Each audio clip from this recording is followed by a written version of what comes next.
Estamos agora no terceiro passo daquilo que nós estamos tendo, nossa aula de homilética e homilética material. Por que homilética material? Como nós já aprendemos, é porque nessa divisão a gente encontra e trabalha com os materiais disponíveis e necessários e disponíveis para a pregação. Agora vamos falar da última parte do processo de exegese. Então o primeiro passo foi a escolha do texto. Então, nós já falamos. O segundo passo foi determinar o contexto e fazer a leitura e as perguntas adequadas para o texto a fim de descobrir as ideias do texto. E agora nós vamos... o terceiro passo é descobrir qual é a mensagem central do texto. Tem muito mais coisas que a gente pode aprender com isso. Por isso, a gente sempre indica livros na bibliografia que você pode ler para você aprender mais, porque na aula nossa aqui no EAD, o tempo já estamos falando da estrutura principal. Depois você acrescenta com as suas leituras, né? Uma das características de curso online é que há exigência de leituras para que ele seja bem desenvolvido. Uma sugestão para a determinação da mensagem central do texto é a seguinte. Aliás, são várias sugestões. A primeira é a seguinte. Após ter determinado o texto, faça uma tradução e compare com outras. Tudo bem, eu vou falar, mas como é que eu vou fazer essa tradução? Você já tem a Bíblia que fez a tradução. Então, o que você vai fazer? Não tendo como fazer a tradução do texto original, utilize as diversas traduções existentes, que são as versões da Bíblia. A NVI, a ARA, a ARC, Bíblia de Jerusalém, Bíblia Mensagem, né? A Bíblia TEB, que é uma Bíblia católica. Bíblia Mensagem é uma Bíblia muito interessante. Então, primeiro você vai fazer leituras comparativas. Pega várias versões da Bíblia e leia, para você verificar quais são as possibilidades de entendimento daquele mesmo texto que você escolheu. Tá? Isso é importante. Eu só gosto da Bíblia do Almeida, não sei o quê. Você precisa aprender que existe um texto, existem variações no texto. E esse texto que tem variações, você precisa saber. Quando você for estudar uma matéria chamada Introdução ao Novo Testamento, que vai ter, por exemplo, análise de texto, história do texto, você vai ver que no Novo Testamento existem vários conjuntos de texto do Novo Testamento com algumas variações textuais, com redações que variam. A mensagem não está mudando, a teologia não está mudando, mas as comunidades ao longo da história foram enfatizando algumas coisas que eram mais interessantes para eles. Então você tem que saber qual que é a válida. Então você tem Bíblias que está escrito, tradução feita com os melhores originais, com os mais próximos, então é assim, você precisa ler versões, tá? Nova versão internacional, a versão revisada e atualizada, revisão corrigida, atualizada, a versão corrigida, Bíblia de Jerusalém, Bíblia Mensagem, duas Bíblias interessantes, Bíblia de Jerusalém, que é uma versão com vários autores, é católica, a Bíblia Mensagem, que é protestante, a TEB, que tem a Bíblia católica, não tem a ver com esse negócio de católico, protestante, evangélico. O texto de onde partiram as traduções é o mesmo, não tem um texto original grego católico. Os originais bíblicos são originais bíblicos, então não tem essa, não vou pegar porque essa Bíblia aqui é católica. Bom, você vai ver os comentários que enfatizam a teologia católica, ou a teologia calvinista, ou a teologia arminiana, ou a Bíblia da mulher, por exemplo. O que é uma Bíblia da mulher? O que é a Bíblia do homem? Não existia um texto grego escrito de Mateus, no momento em que o texto surgiu, esse aqui eu vou fazer especialmente para ser o texto do homem e o texto da mulher. Existem comentários, mas o texto é um só. Beleza? Depois de feito essas comparações, reflita sobre o contexto.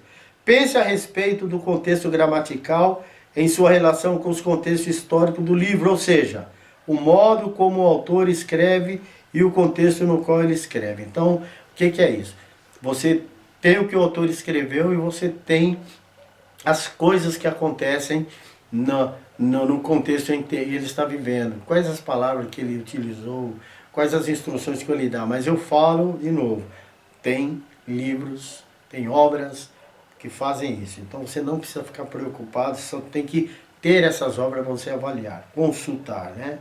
Porque ele escreveu daquele jeito, então da mesma forma tem as obras que você consulta. Leia a introdução ao livro que fale sobre os propósitos mesmo e de sua circunstância. Reflita sobre o contexto histórico, geográfico, social e político.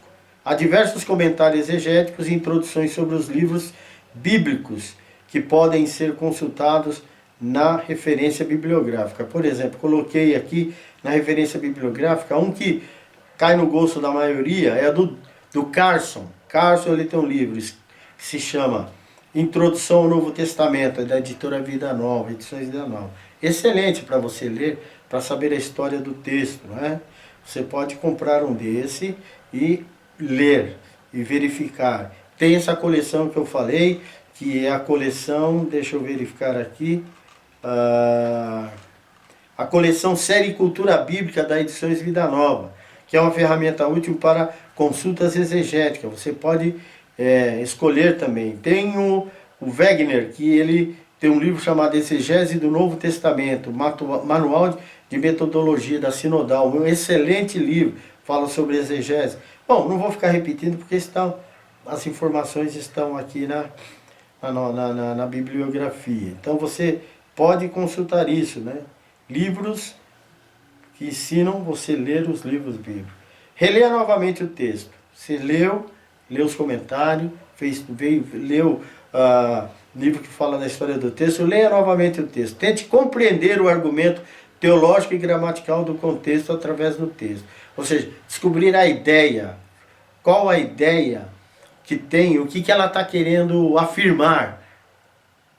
O que ela está querendo, vamos falar, argumentar, convencer a pessoa, ensinar. Identificando os verbos principais e as palavras-chave. Você também tem isso nesses textos que eu falei.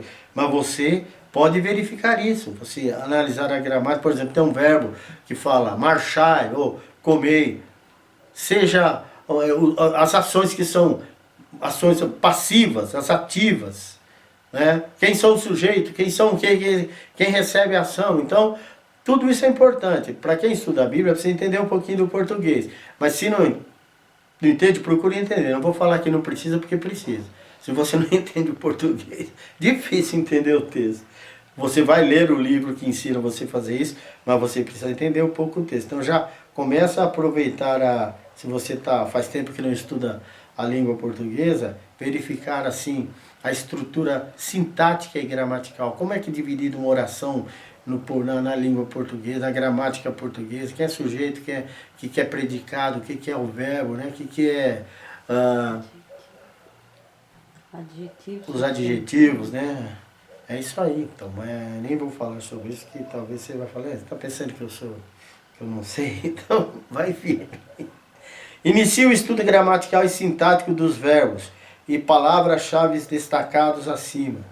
Eu vou providenciar para vocês também algo que fala sobre isso, né? Ao longo do curso eu vou indicar, por exemplo, existe na internet, existe livros, alguns livros esses que falam sobre análise gramatical e sintática para você fazer isso. Mas eu já repeti várias vezes e não vou deixar de falar de novo.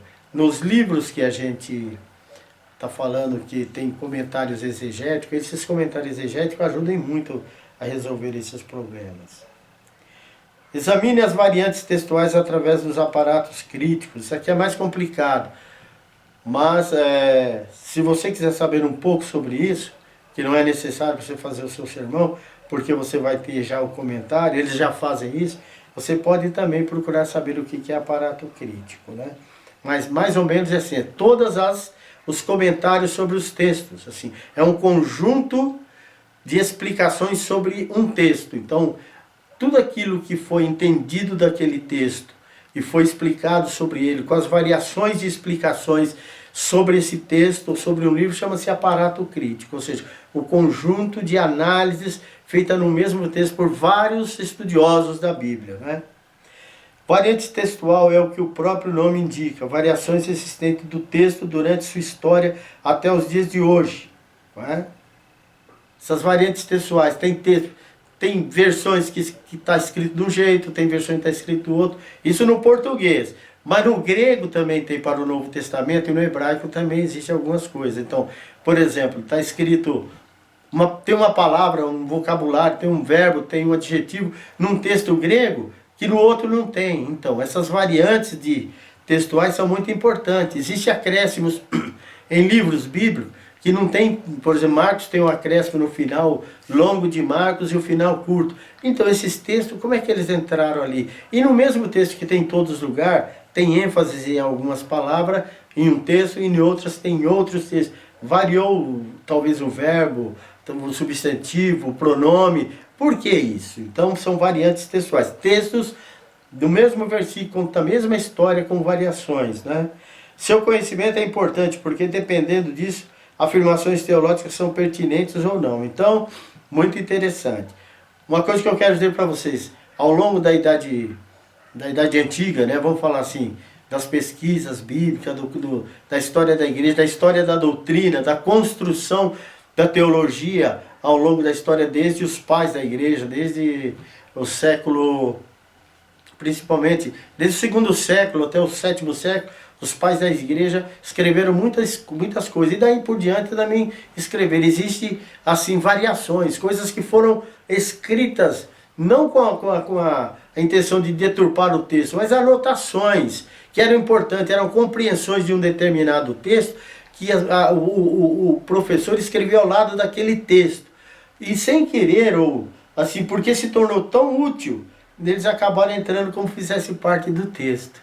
Então, a gente conhece isso quando a gente analisa o texto nos seus originais mais antigos.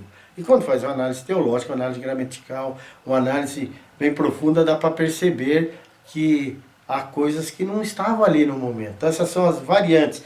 Então, quando você afirma uma teologia, você precisa tomar cuidado. Se você está afirmando a partir do texto, se foi Jesus, esse texto é o mais próximo daquilo que Jesus disse. Ah, esse texto é o mais próximo daquilo que Isaías disse.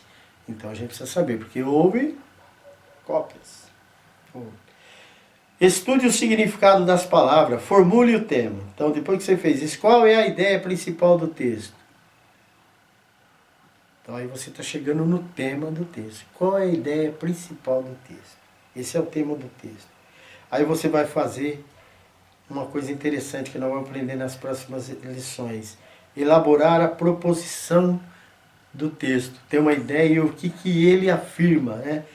Qual é a mensagem de Deus nesse texto a partir dessa ideia principal. Isso chamamos de proposição. Então o que é proposição? Qual é a ideia principal, a afirmação, a mensagem principal sobre Deus nesse texto?